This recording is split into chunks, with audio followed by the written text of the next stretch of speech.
Assalamualaikum warahmatullahi wabarakatuh.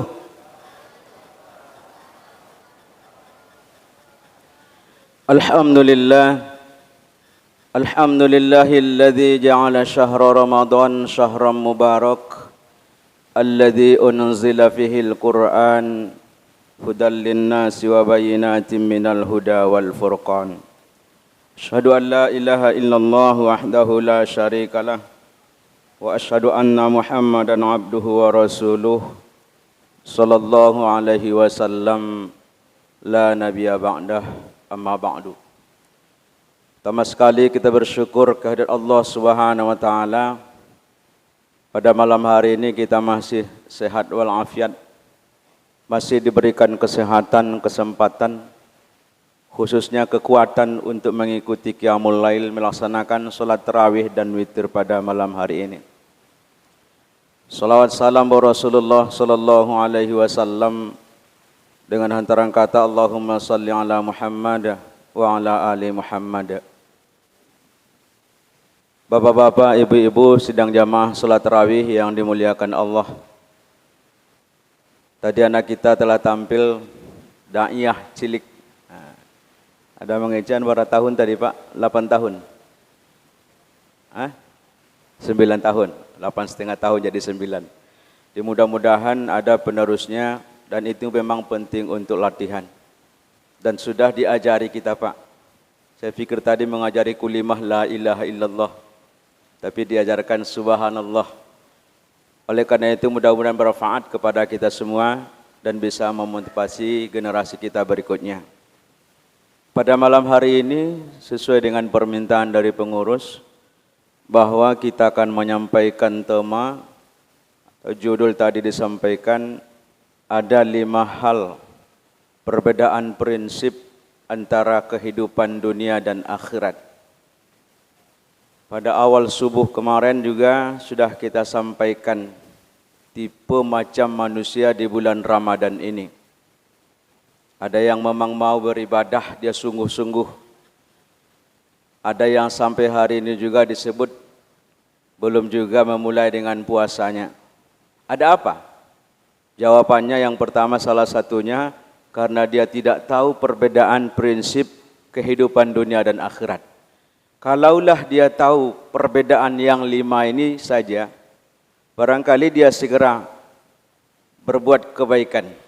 Fastabiqul khairat, segera melakukan kebaikan-kebaikan. Dan dia tidak akan mau meninggalkan kesempatan emas di bulan Ramadan ini. Anak-anak Bapak semua yang ingin mencatat, yang pertama, perbedaan prinsip paling utama adalah usia, umur di atas dunia ini lebih singkat dibanding kehidupan akhirat. Itu yang pertama. Landasannya apa?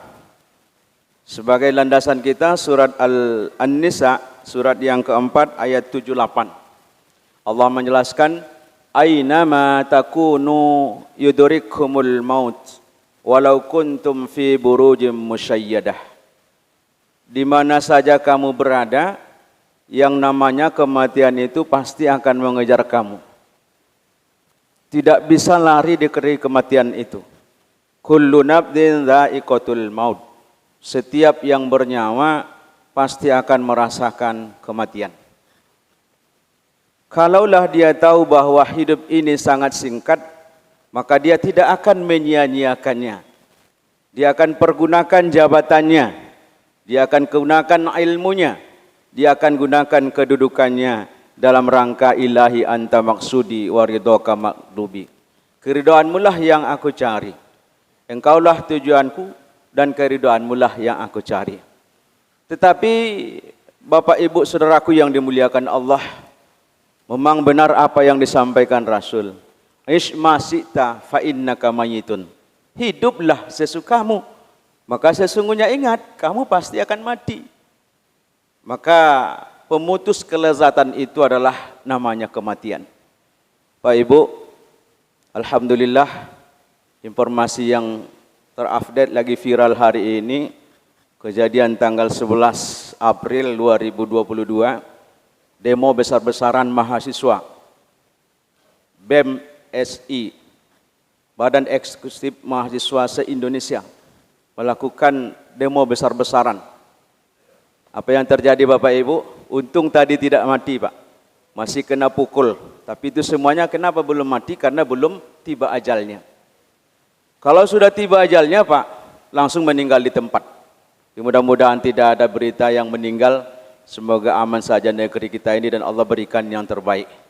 Maka Bapak Ibu, kita tidak tahu apakah dalam kerumunan ini nanti tiba-tiba ada yang memukul dari belakang, lalu pecah kepalanya, diseret, dibuka celananya Pak. Ini yang lagi viral videonya, boleh ditengok nanti. Dibuka celananya, diseret. Bapak Ibu, kalaulah tiba seketika itu malaikat maut, dia kerjakan tugasnya, apa yang dia ucapkan selama ini Pak, saya tidak percaya syariat, walaupun dia umat Islam Pak. Itu pernyataannya Bapak Ibu. Untung belum datang kullu nafsin dha'iqatul maut. Maka karena itu persoalan masalah perbedaan prinsip ini di dunia ini, usia kita hanya sebentar. Pak Ibu, di akhirat usianya kita lebih lama. Paling lama usia orang di sini berapa Bu? 80, 60. Oleh karena itu jangan sia-siakan waktu. Maka yang memotong kelezatan ini adalah namanya kematian. Bapak Ibu, saya ingin bertanya kepada kita semua. Pertanyaan pertama, apakah kematian itu yang mengejar kita? Atau nomor dua, kita yang mengejar kematian? Kita mengejar kematian Pak. Iya Pak, mau mati besok Pak. Ayo kita kejar. Makanya kata orang komennya di sana, kok ini ikut teman yang satu lagi ya? Kalau ikut satu lagi mungkin rame-rame lebih semangat membunuhnya Pak. Bapak Ibu, maka perlu kita hadir pada kesempatan ini. Sesungguhnya kalau kita yang mengejar kematian berarti itu adalah putus asa. Maka orang Cino Pak, orang Cino kalau banyak utangnya makanya Pak, bunuh diri. Naik gedung, lalu dia loncat, mati, selesai perkara Pak. Kalau sudah dikubur Pak, sudah mati, persoalan hutang piutang selesai. Aman. Maka mereka jalan pintas. Tapi dalam agama kita, wala tai'asu min ruhillah. Janganlah kamu berputus asa dari rahmat Allah. Maka Bapak Ibu, bukan kita yang mengejar kematian, tapi kematian itulah yang mengejar kita dengan dalilnya surat An-Nisa ayat 78. Aina ma takunu yudrikumul maut. Di mana saja kamu berada, yang namanya kematian itu pasti akan datang mengejar kamu. Oleh karena itu siap-siaplah, jadilah camat Simatupang, calon mati siang malam tunggu panggilan. Sepakat Bu? Sepakat? Entah beko entah biswa, maka sesungguhnya kita tidak tahu. Itu yang pertama, pergunakanlah usia kita di dunia ini untuk dalam rangka mencari ridha Allah Subhanahu wa taala, karena nanti akan datang pemotong kelezatan namanya kematian. Yang kedua, di dunia ini berusaha, bekerja, langsung dikasih upahnya, langsung dikasih honornya, langsung dikasih gajinya. Untuk akhirat belum tentu. Bapak Ibu, seorang tukang gojek, dia berangkat pagi-pagi dari rumahnya berusaha dengan kantong yang kosong, lalu dia berusaha mencari sewanya, penumpangnya, maka dia dapat sore hari dia sudah menghitung penghasilannya. Dalam Al-Quran surat Al-Baqarah 286, laha ma kasabat wa alaiha maktasabat. Baginya apa yang dia usahakan. Kalau dia melakukan kebaikan, maka dia mendapatkan pahala. Kalau dia melakukan keburukan, kejelekan, kejahatan, dia akan dapat dosa. Betapa indah bahasa Al-Quran. Kalau untuk bahasa Arabnya pahala itu disebut dengan laha. Untuk dosa itu alaiha. Oleh karena itu, kata orang awak Bapak Ibu, ada paha, ada kaki. ada usaha, ada rezeki. Kalau tidak, mati. Ya Pak? Kok tidak mati? Mesti berusaha. Tidak perlu ijazah S1, S2, S3.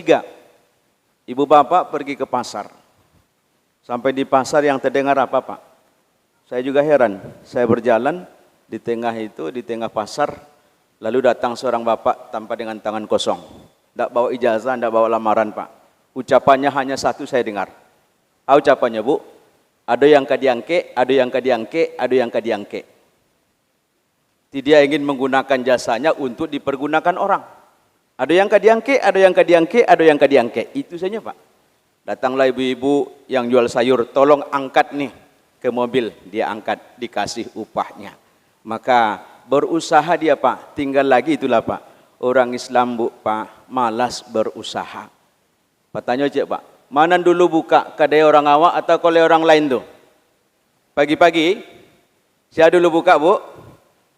Orang lain Bu ya, bukan kedai kita. Kalau kedai kita jam berapa bukanya Bu?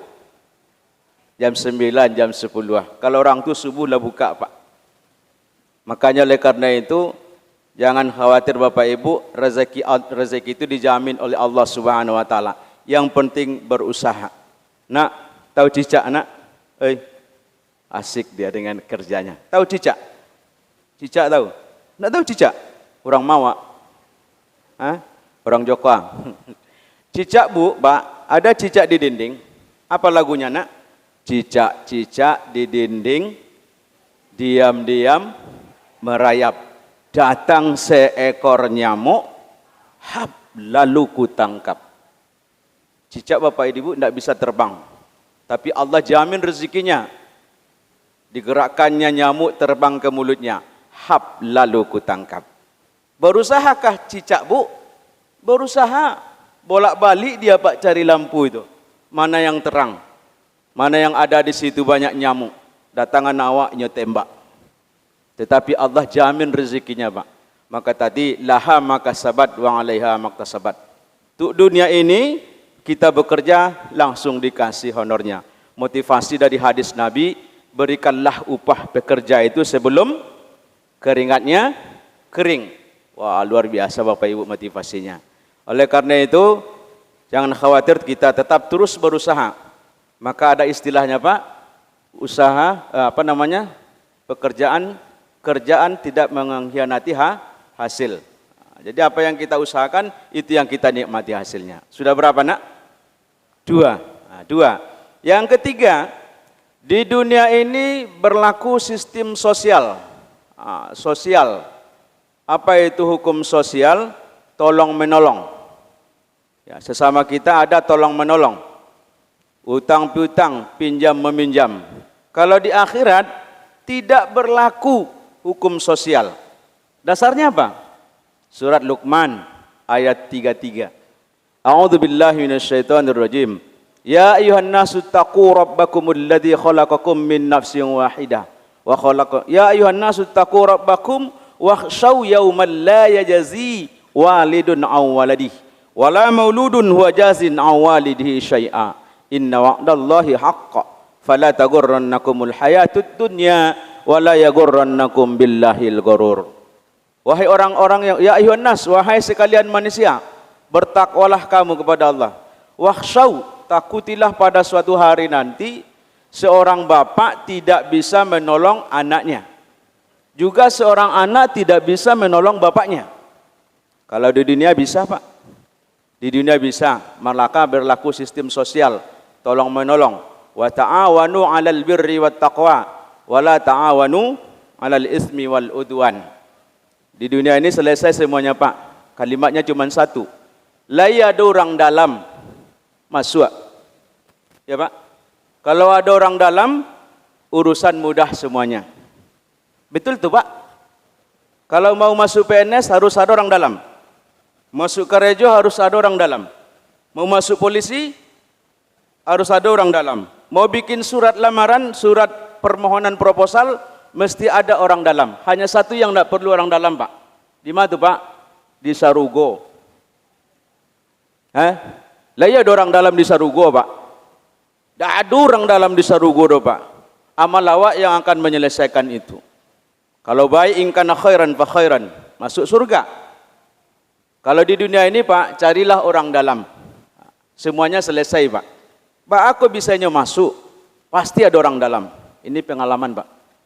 Di Fakultas Tarbiyah IAIN Imam Bonjol Padang, saya masih ingat. Anak mama dia masuk Fakultas Tarbiyah. Ukurannya kecil.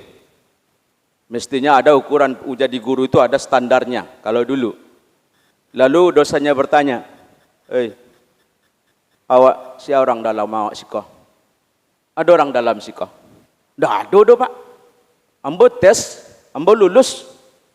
Mengalo Pak heboh, kecil anak.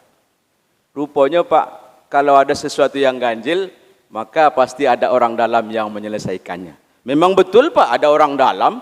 Saya tanya kok bisa dia masuk? Oh, saya pergi ke atas, yang memutar nomor tua. Yang tekan nomor tua, lulus dia. Maka Bapak Ibu, semuanya ada urusan orang dalam. Ngurus SIM Pak, cari orang dalam capek selesai. Seharian awasinan, tidak selesai Pak. Maka di dunia ini memang pasti orang dalam. Itu yang ketiga, hukum sosial berlaku di atas dunia ini Pak.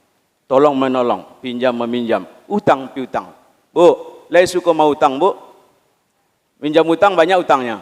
Hati-hati Bu kalau meninggal. Sampaikanlah hutang itu. Karena hutang itu nanti akan mengganggu.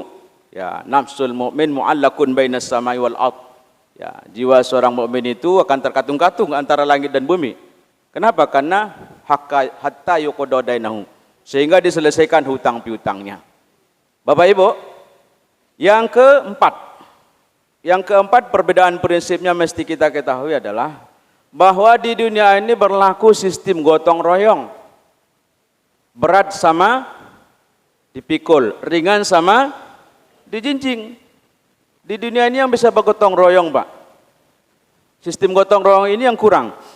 Kalau dihimbau untuk masjid bergotong royong Pak, lai tiba orang Pak, nyututi rumah Pak, nyu di dalam, orang gotong royong, RT RW. Nah, kini pengurus masjid meminta kepada jamaah untuk gotong royong. Mbocek tadi di sana, situ ya, itu ada donatur itu digotong royongkan 1.200.000 satu malam, sehari semalam. Iya Bu ya. Maka bertengok di sana, ya ada yang satu paket, ada yang 2 malam dan lain sebagainya. Maka pengurus masjid sangat berbahagia sekali bisa jamaahnya membantu gotong royong bersama. Karena banyak kita, maka kita selesaikan bersama apa yang ada dalam jadwal yang dibuatkan ini. Yang terakhir Bapak Ibu, di dunia ini dalam menegakkan keadilan, untuk menegakkan keadilan bisa dimainkan. Ya Pak, bisa dimainkan. Yang salah jadi benar, yang benar jadi salah. Tengoklah Pak, banyak orang yang tidak setuju dengan keputusan itu. Banyak orang yang menolak keputusan itu. Kenapa terjadi demo Pak? Karena tidak merasakan keadilan begitu. Banyak bohongnya, banyak ketidakjujurannya. Maka dilaksanakanlah demo oleh mahasiswa se-Indonesia. Gunanya di sini adalah bahwa di dunia ini penegakan hukum masih bisa digeser-geser. Kalau di Medan Pak, Sumut di Kampung Ambo Pak, bukan Sumatera Utara Pak, tapi Sumut semua urusan mesti uang tunai. Uang tunai Pak. Semua urusan mesti uang tunai. Adik Ambo telepon Pak. Beliau masuk hanya penyuluh honorer saja Pak. Di Padang gratis Pak. Ambo masuk penyuluh honorer. Gratis, tidak ada apa-apa. Tiba di Sumut Pak. Adik Ambo telepon Bang. Ambo diminta jadi penyuluh agama non PNS. Itu Pak. Tapi Bang untuk jambu SK-nya Pak, Bang bayar 900.000. Pas lah itu Sumut. Semua urusan mesti dengan uang tunai. Mau dapat SK, alasannya apa Pak? Jemput SK ke Jakarta. Begitulah kondisi kita hari ini. Maka banyak yang merasakan tidak mendapatkan sebuah keadilan itu. Tapi ingat Bapak Ibu, yang terakhir dalam surat Yasin ayat 65 yang sering kita baca. Allah menyampaikan, A'udzubillahi minasyaitonirrajim. Al-yawma nakhtimu ala afwahihim wa tukallimuna aydihim wa tashhadu arjuluhum bima kanu yaksibun. Pada hari ini kami kunci mulutnya, tidak bisa bicara lagi Pak. Kalau di sini di dunia Pak ada duit Pak, cari pengacara banyak-banyak, cepat selesainya Pak. Maka banyak yang tidak senang dengan keputusan itu, ya karena memang tidak sesuai menurut mereka. Masih bisa dielakkan Pak. Tapi kalau di akhirat, ini dia pengadilan Allah. Al-yawma nakhtimu ala afwahihim wa tukallimuna aydihim wa tashhadu arjuluhum bima kanu yaksibun. Pada hari ini kami tutup mulutnya. Yang bicara apa? Wa tukallimuna aydihim, tangannya yang bicara. Bisakah tangan bicara Pak? Bisa. Bisakah ayat ini dibuktikan di dunia? Bisa. Apa bisanya? Tangan bisa bicara. Pak Ibu, kalau terjadi kemalingan kotak amal Pak, pernah kotak amal hilang sih Pak? Acok. Ya memang itu sasarannya Pak. Karena ekonomi kotak amal dicari Pak. Lah dikunci kuat-kuat Pak. Dari gembok sekuat-kuatnya. Dan mencilok-ciloknya Pak. Bapak Ibu, maka yang dicari adalah bukan orangnya. Kamu orangnya lari. Tidak dicari itu Pak. Yang dicari adalah sidik jarinya. Maka sidik jari kita ini masing-masingnya berbeda Pak. Maka dalam ijazah itu yang digunakan sidik jari. Walaupun kembar siam yang lahir, sidik jari ini beda Pak. Berarti tangan di dunia ini bisa bicara. Terakhir seperti kasus yang terjadi di luar sana, di negeri Australia, katakan seperti itu di Afrika. Di Afrika bahwa terjadi pembunuhan Bapak Ibu, seorang nenek-nenek yang sudah tua bangka. Dia sendiri di rumah itu. Lalu sudah 4 hari, kematian nenek ini tidak ada yang tahu. Lalu Bapak Ibu, rupa nenek ini adalah orang kaya. Banyak uangnya, karena diincar, hati-hati dengan yang banyak uang. Oleh karena itu, dia mati sudah 4 hari, sudah terbaun, busuknya baru tahu orang. Dari mana sumber bau itu? Ternyata ditengok dari rumah megah yang penghuninya seorang nenek-nenek. Ditengok di sana sudah ada seorang mayat yang sudah membusuk, yang sudah bau. Maka diadakanlah olah TKP. Olah TKP Bapak Ibu, dicari BB barang bukti di sana. Apa yang dapat? Hanya 1 buah topi yang ada di sana. Topi saya yang dapat Pak. Selebihnya jadi pencilok Pak. Pencuri itu ada ilmunya. Jadi dia siasati semuanya. Rupanya yang satu ini lupa dia Pak. Lupa topinya Pak ditaruh di meja itu. Rupanya topinya ini kepalanya botak Pak. Mau diawak gua. Botak. Cuman walaupun botak Pak, kalau botak itu kan berkeringat Pak. Aku berkeringat kok Pak. Kalau berkeringat di topi itu Pak, ada airnya basah. Tetapi Allah tunjukkan di sana ada tinggal sehelai rambut di sana. Warna pirang. Berdasarkan itu topi basah kiri kanan ketika dia nokok-nokok kok membunuh basah, berarti ini orangnya kapalo botak. Kalau kapalo botak ada di sana rambutnya ya warna pirang, berarti sudah tahu identitasnya. Berdasarkan itu ketahuan siapa pencurinya. Bapak Ibu para jamaah yang dimuliakan Allah, dengan demikian dapat dipahami bahwa perbedaan prinsip di dunia ini, dunia akhirat itu ada yang 5, semoga bisa kita membedakannya dengan memotivasi bahwa ternyata walal akhiratu khairun wa abqa. Negeri akhirat itulah negeri yang kekal bagi kita. Ini saja mungkin yang dapat kita sampaikan. Dengan mengetahui perbedaan itu sehingga dia lebih rajin lagi, lebih giat lagi. Negeri kampung yang sesungguhnya adalah negeri akhirat untuk pulang selama-lamanya. Demikian perbanyak maaf. Assalamualaikum warahmatullahi wabarakatuh.